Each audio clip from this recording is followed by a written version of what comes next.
Hadi.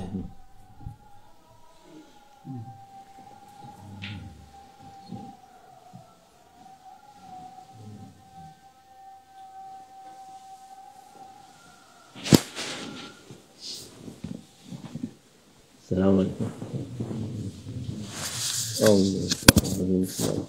Vessalatu vesselamu ala Resulina Muhammedin seyyidina ve ala khayr. Madad ya Resul. Madad ya Sa'd ya Rasul. Madad ya Meşâhid Destur. Ve la şallah fazla sen şabbuna. Tarikatun as-sahaba vel hayr fil cemiyye.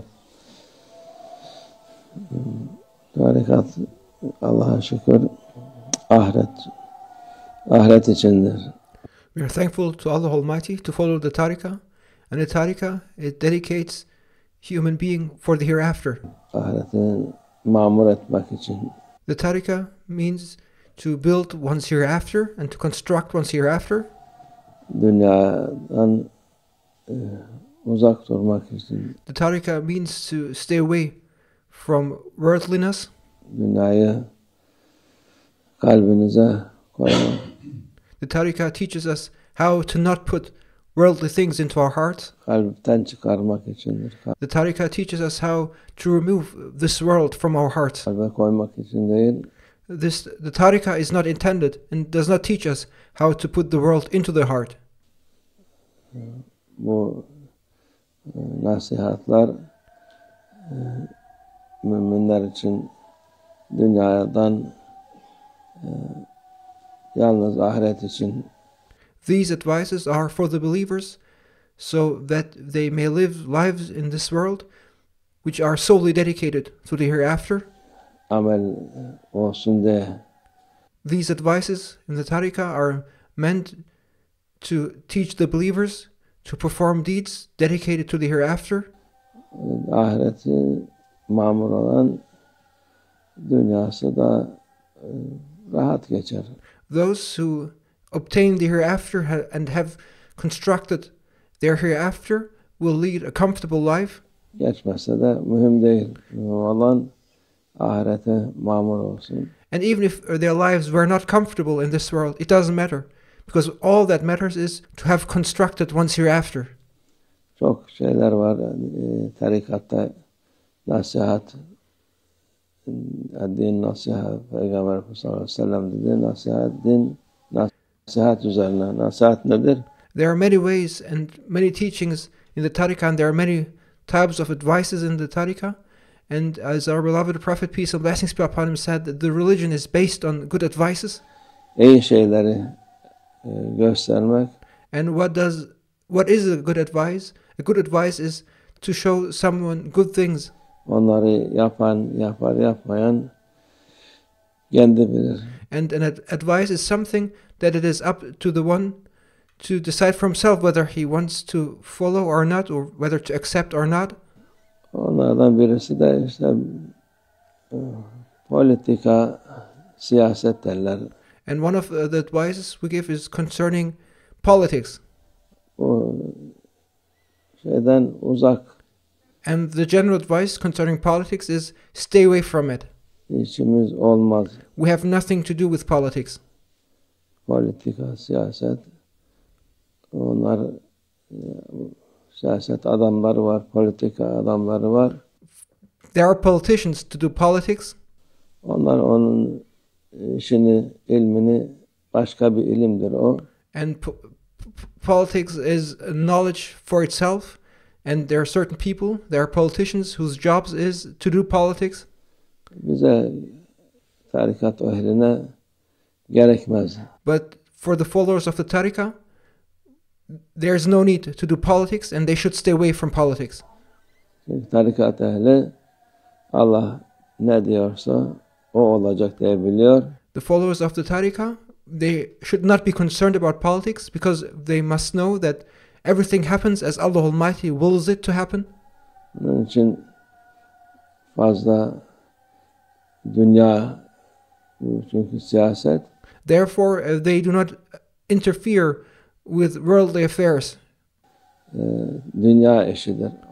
Politics is about worldly affairs. Allah özel insanlar yaratmış, onu yapar.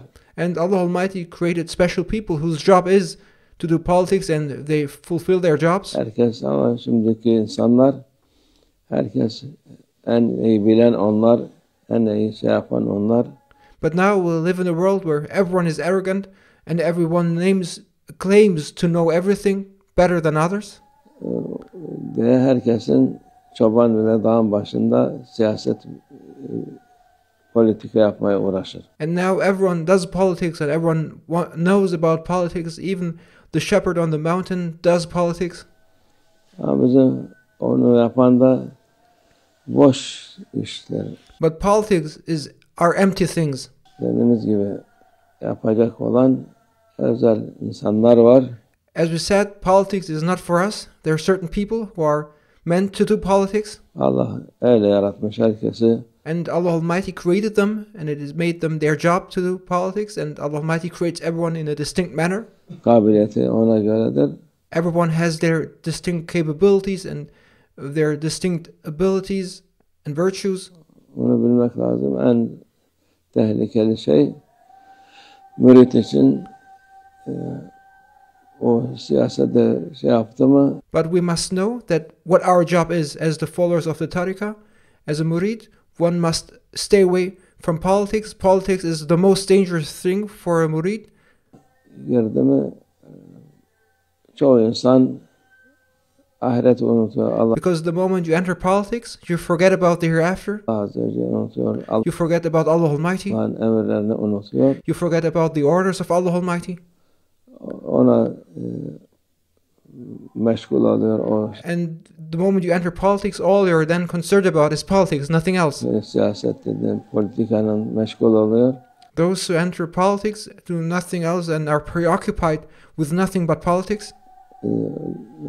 Aklı fikri onda olur. Kalbi onda oluyor. Their minds are only concerned and their hearts are only concerned about politics. Onun için ondan uzak duruyor.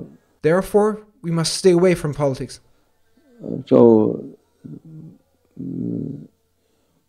meşayihler onu yasaklamıştı hatta. That is why the mashaykhs even prohibited and have forbidden it to do politics.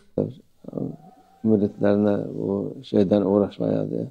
And many mashaykhs, they have forbidden it to their murids to do politics totally. Çünkü insanın kalbine girince o vakit başkanlık, riyaset, bu riyaset ederler. Because the moment you enter politics and the moment politics enter your heart, then you are subjugated to your desires of leading. You are subjugated to the desire of becoming a leader, of becoming a president, of overseeing others. Kalpten en son nefis hastalıklarının en son çıkan odur kalpten diyor. And you are subjugated the moment you enter politics, and the moment politics enters your heart, you are subjugated to your desires to lead, to the desire of having fame, of being popular. And these characteristics are the ones our beloved Prophet, peace and blessings be upon him, said that they are the last to be removed out of you. Ta son nefesine kadar insan bu hastalıkla uğraşır. Until your last breath, you will have to fight, and you will be struck by the affliction of the disease of your desire to be famous, to be popular, and it will last, that fight will last until your last breath, and you will be struck by that affliction and disease of desiring to be famous and popular until your very last breath. Ona göre hastalık değil, büyük bir şeydir, büyük bir yapacağı iştir zanneder insanlar. And this is more than just a disease, this is an affliction. People think that when they do politics, they accomplish something great. Bakın yapacağın iş belli, olacak şey belli. But it is nothing. It is clear and evident what your job in this world is and what your responsibilities are. Onu tarikat ehli bilmesi lazım. And as the followers of the tariqah, you should be certain about what your job in this world should be. Allah Azze ve Celle'nin istediği olur. And you must know, as the followers of the tariqah, that things happen as Allah Almighty wills them to happen. Başka şey olmaz. And as a followers of the tariqah, you must know that nothing outside the will of Allah Almighty happens. Onun için kalkıp da sen bunu yapacağım diye gerekmez. Therefore, there's no need for you to say, I'm going to do this, I'm going to change that. There's no need to you to make such endeavors, and it is not up to you to make such things. Sen işine bak, gücüne bak, Do your job, do your daily business, ibadetine bak, fulfill your worship, ahiretine bak. fulfill your daily work, dedicate yourself to the hereafter, Dünya çoluk çocuğuna bak, take care of your family, of your children, onları ıslah eder, yeterse make sure that your children are raised well. That is enough. sana. Allah yardım etsin. May Allah Almighty help us. İnsanlara Allah akıl fikir versin May Allah Almighty give people mind to think, ki herkes kendi bildiğini yapsın. and may people do what their job truly is and what they know what to do, and not interfere with things they have no knowledge about. Bilmediğine karışmasın inşallah. Amin. Allah tevfik. El Fatiha.